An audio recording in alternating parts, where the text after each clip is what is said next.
Good morning students, आप सभी लोगों का अभिषेक सक्सेना मैथमेटिक्स क्लासेस में स्वागत है।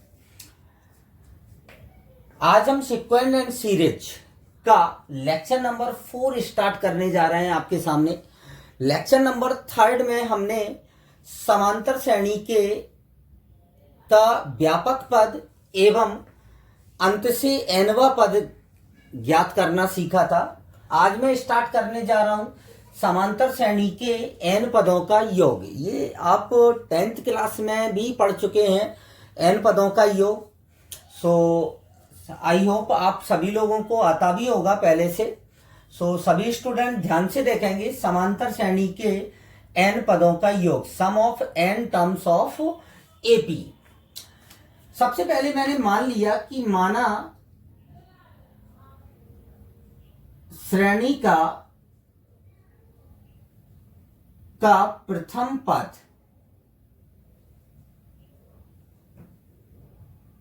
ए एवं सार्वांतर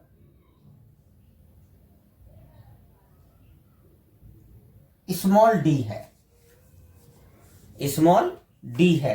तो हमें एस एन फाइंड आउट करना है। सम को हम लिखते हैं एस एन से। एन पदों का सम किससे डिनोट्स किया जाता है? S N. S N mean sum of N terms. So first term क्या होगा? ए। सेकेंड टर्म क्या होगा? A plus D, A plus 2d dot dot dot A plus N minus 1 into D.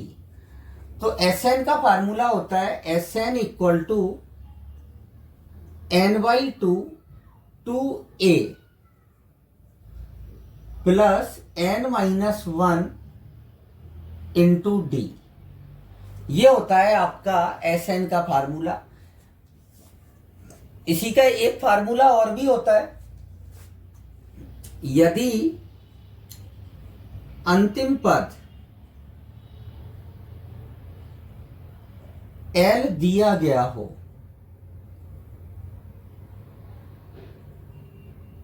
अंतिम पद L दिया गया हो, अगर L आपके पास गिवन होगा तो S N equal to N by to.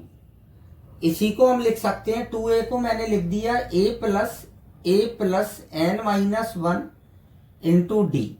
सो आप देखें कल की क्लास में हमने लेक्चर नंबर 3 में ये किसकी वैल्यू होती है? L की। सो यहां पर हम L रख सकते हैं। सो एन बाई टू क्या आ जाएगा? ए प्लस एल। सो एक फार्मूला ये होता है आपका एस एन का और एक फार्मूला आपका एस एन का ये होता है। ये दोनों ही फार्मूले अलग अलग टाइम पर अलग अलग टाइप्स के क्वेश्चंस के लिए यूज किए जाते हैं। सो सभी स्टूडेंट ध्यान से याद कर लें इन क्वेश्चंस को, काफी यूजफुल हैं। अब मैं आपको बताता हूं कि n पदों का योगफल की जो फार्मूला होता है इसकी उत्पत्ति कैसे हुई है। सो सभी स्टूडेंट पहले इसको नोट करें। S N equal to N by two A plus N minus 1 into D की उत्पत्ति। ये सीरीज आपके सामने लिखी हुई है। अगर यहां पर मैं दो पद और लिखता हूं, जैसे a plus N minus 2 into D, और सेकेंड लास्ट टर्म है और ये आपका लास्ट टर्म है। प्रूफ देखेंगे सभी स्टूडेंट ध्यान से। अब मैंने क्या किया? एस एन इक्वल टू, अगर हम संख्याओं को सीधा सीधा जोड़ें या उल्टे से जोड़ें, लेकिन योग तो हमेशा ही सेम रहता है, एक पर कोई भी अंतर नहीं आता है। अब मैंने इस सीरीज को पलट के लिखा, मतलब अंतिम पद को पहले लिखा, यहां पर लिखा, फिर सेकेंड लास्ट टर्म को यहां पर लिखा,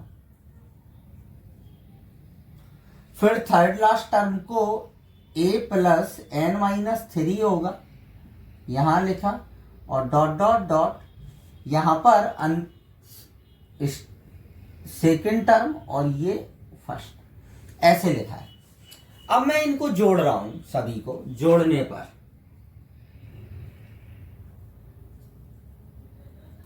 जोड़ेंगे तो ये आ जाएगा 2SN। सभी स्टूडेंट ध्यान से देखते चलेंगे, क्या आएगा 2SN। ए और ए जुड़ जाएगा तो ये क्या आ जाएगा 2A plus N minus 1 into D आ जाएगा। अब इसको इसके साथ जोड़ेंगे तो ए और ए जुड़ेगा तो 2A आएगा, और n-2 में जब एक जोड़ेंगे, क्योंकि यहाँ 1D है और यहाँ n-2D है, तो n-2 में जब 1 ऐड करेंगे तो n माइनस क्या आएगा 1 आ जाएगा, इस टाइप से। ऐसे ही नेक्स्ट को जोड़ेंगे तब भी यही आएगा। आप किसी भी टर्म्स को जोड़ के देख लें, सभी में सेम आएगा 2A plus N minus 1 into D, और डॉट डॉट डॉट लास्ट में 2A plus N minus 1 into D. अब ये कितने टर्म्स हैं आपके सामने, n टर्म्स हैं। n बार इसका रिपीटेशन हो रहा है, n बार रिपीटेशन हो रहा है। अगर हम किसी संख्या को n बार जोड़ते हैं तो उसमें n से क्या हो जाएगा मल्टीप्लाई। सो क्या मिलेगा आपको 2SN equal to n 2A plus N minus 1 into D आ जाएगा। सो SN इक्वल टू क्या आएगा n/2 2A plus N minus 1 into D. So ये आपके फार्मूले की उत्पत्ति होती है कि n पदों का योग यही क्यों होता है। सो सभी स्टूडेंट नोट कर लें इसको, देन हम आगे डिस्कस करते हैं। अभी हमने SN का फार्मूला सीखा है। अब इस पर एक नोट डालकर सभी स्टूडेंट लिखेंगे, ये बहुत मोस्ट नोट है। यदि समांतर श्रेणी के n पदों का योग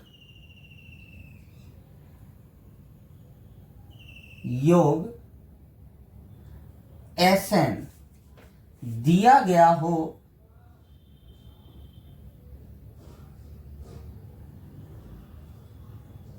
तो अगर हमें SN दिया है और हमें TN निकालना है तो TN इक्वल टू क्या होता है SN माइनस SN माइनस 1। ये बहुत मोस्ट कंसेप्ट है, कॉम्पिटिटिव एग्जाम्स में ये काफी यूजफुल है। आईआईटी में भी इस कंसेप्ट से क्वेश्चन पूछा जा चुका है और आपकी राजस्थान बोर्ड की बुक में भी 1-2 क्वेश्चंस इस कंसेप्ट पर दिए गए हैं। सो ये बहुत मोस्ट कंसेप्ट है। अब हम देखते हैं कि समांतर श्रेणी के पदों का चयन है। समांतर श्रेणी के जब हमें कभी ऐसे क्वेश्चंस आते हैं कि जैसे समांतर श्रेणी के 3 पदों का योग, तो उस कंडीशन में हमें पद कौन से लेने हैं। तो सभी स्टूडेंट देखेंगे समांतर श्रेणी के पदों का चयन।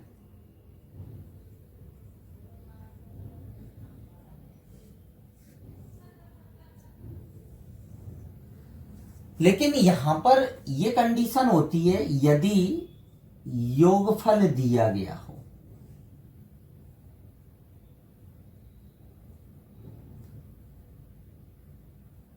दिया गया हो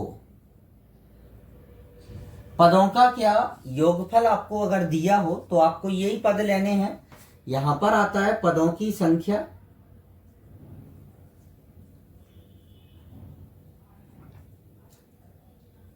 और यहां पर आते हैं पद। सभी स्टूडेंट ध्यान से देखेंगे, पदों की संख्या जैसे 3 पद लेने हैं हमें, तो 3 पद हम कौन से लेंगे, a माइनस डी, a और a प्लस डी, ये पद लिए जाते हैं जब योगफल। फायदा क्या है, अब ध्यान से सुनना, जब हम इन तीनों को जोड़ेंगे तो d से d कट जाएगा और 3a आ जाएगा, तो हमें इजीली a की वैल्यू मिल जाती है।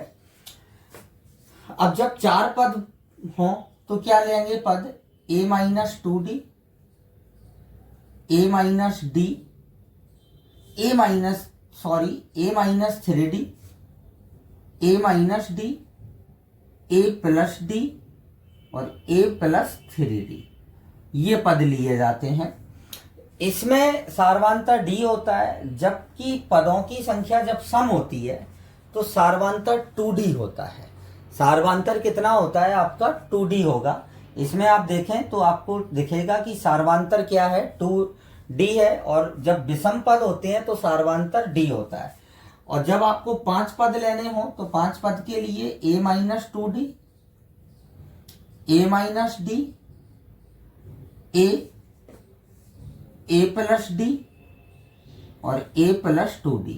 तो जब भी किसी क्वेश्चन में जब पदों की संख्या की बात आती है, जैसे बोला जाता है 5 पद, तो हमें और योगफल गिवन हो तो सदैव उन क्वेश्चंस में हमें ये पद कंसीडर करने हैं जिससे इजीली क्वेश्चन हो सके।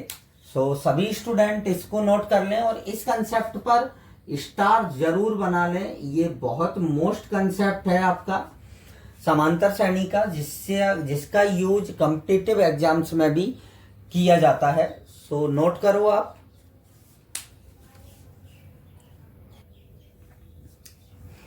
अब मैं आपको समांतर श्रेणी के गुणधर्म बताने जा रहा हूं। समांतर श्रेणी के गुणधर्म बहुत मोस्ट होते हैं, सभी स्टूडेंट ध्यान से देखेंगे। समांतर श्रेणी के गुणधर्म,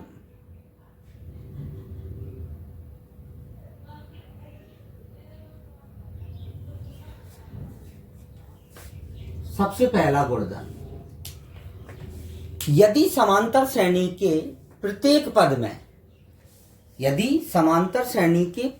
पद में एक निश्चित अचर संख्या जोड़ दी जाए या घटा दी जाए या गुणा कर दिया जाए या भाग दे दिया जाए, तो प्राप्त जो श्रेणी होगी वो एक समांतर श्रेणी होती है। सभी स्टूडेंट ध्यान से सुनेंगे कि यदि समांतर श्रेणी के प्रत्येक पद में एक निश्चित अचर संख्या, ऐसा नहीं कि पहले पद में कुछ और सेकंड में कुछ और, नहीं, एक निश्चित अचर संख्या जोड़ दिया जाए या घटा दिया जाए या गुणा कर दिया जाए और या भाग दे दिया जाए। गुणा और भाग के केस में आपको ये याद रखना है कि अशून्य संख्या होनी चाहिए, कभी भी शून्य नहीं होनी चाहिए। तो एक संख्या से जोड़ दिया जाए, घटा दिया जाए, भाग दे दिया जाए या गुणा कर दिया जाए, तो प्राप्त जो न्यू श्रेणी होगी वो आपकी समांतर श्रेणी होगी। सो सभी स्टूडेंट ध्यान से देखेंगे, यदि A1 A2 A3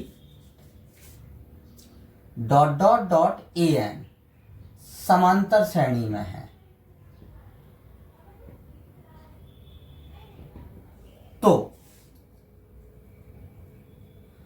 A1 plus minus के एक निश्चित अचर संख्या जोड़ दी जाए या घटा दी जाए, A1 प्लस माइनस के, A2 प्लस माइनस के, A3 प्लस माइनस के और dot dot dot AN plus minus के AP में होंगे।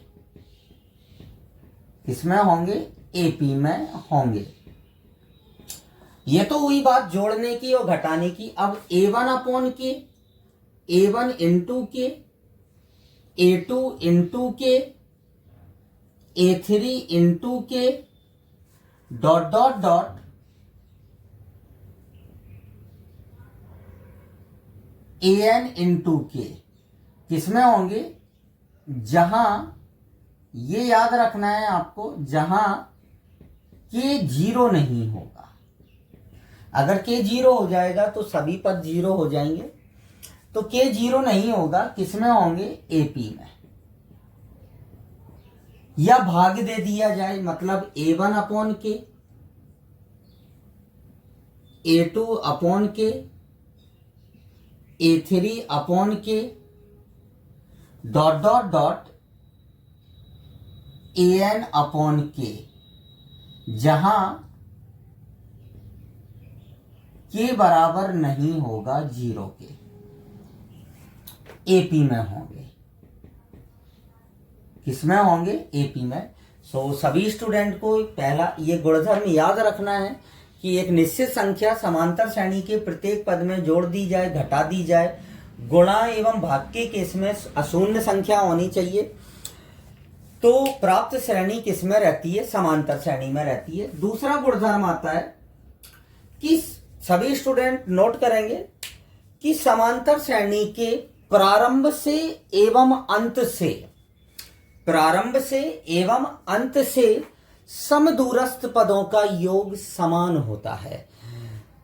प्रारंभ से दूरी और अंत से दूरी दोनों सेम होनी चाहिए। प्रारंभ से दूरी एवं अंत से समदूरस्थ पदों का योग सदैव समान होता है। मैं आपको बता दूं, जैसे यदि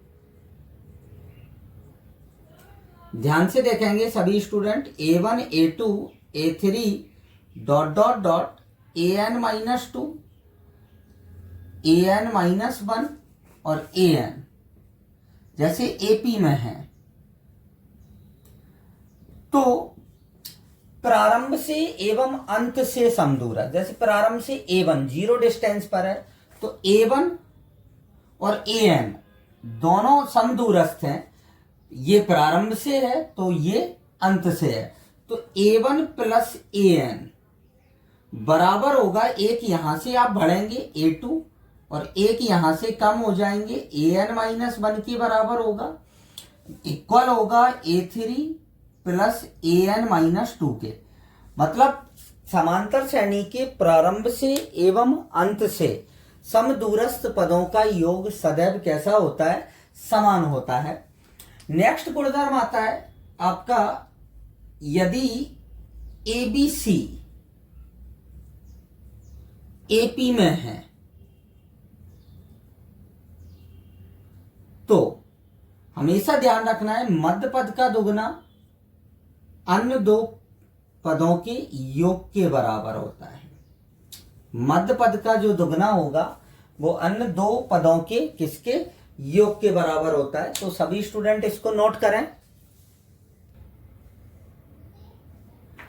नेक्स्ट गुणधर्म आता है, मैंने आपको बता दिया था कि यदि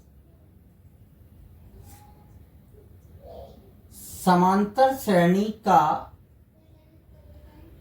nवा पद AN प्लस B हो तो श्रेणी का सार्वंतर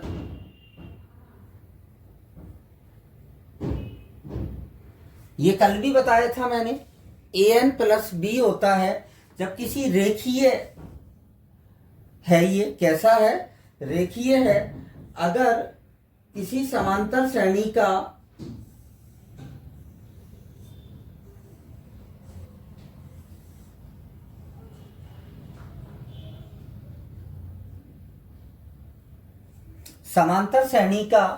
TN रेखीय होता है, AN प्लस B के फॉर्म में होता है, तो इसका जो सार्वांतर होता है, इसका सार्वांतर मैंने कल बताया था जब हम इसको, मैंने आपको मेथड भी बताया था कि TN, जैसे TN आपके पास AN प्लस B लिखा हुआ है, तो जैसे ही एक समांतर श्रेणी है AN, तो AN-1 निकाला था। AN-1 निकालने के बाद हमने इसको जब सॉल्व किया था तो फाइनली इसका जो सार्वांतर होता है वो n का गुणांक होता है।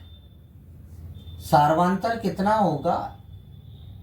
n का जो गुणांक होगा वो होगा आपका सार्वांतर। नेक्स्ट आता है 5वां नंबर, यदि समांतर श्रेणी का SN AN square plus BN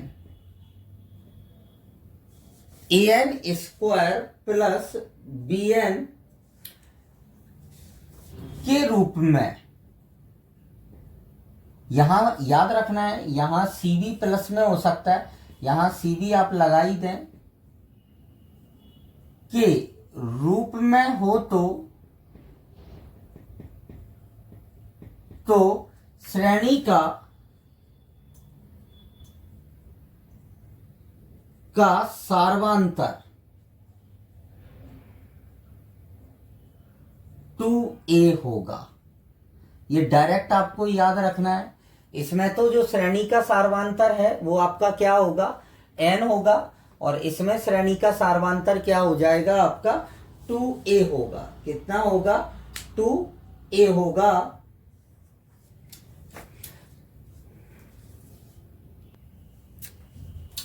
आज हमने समांतर श्रेणी के n पदों का योग और समांतर श्रेणी के गुणधर्म डिस्कस कर लिए हैं।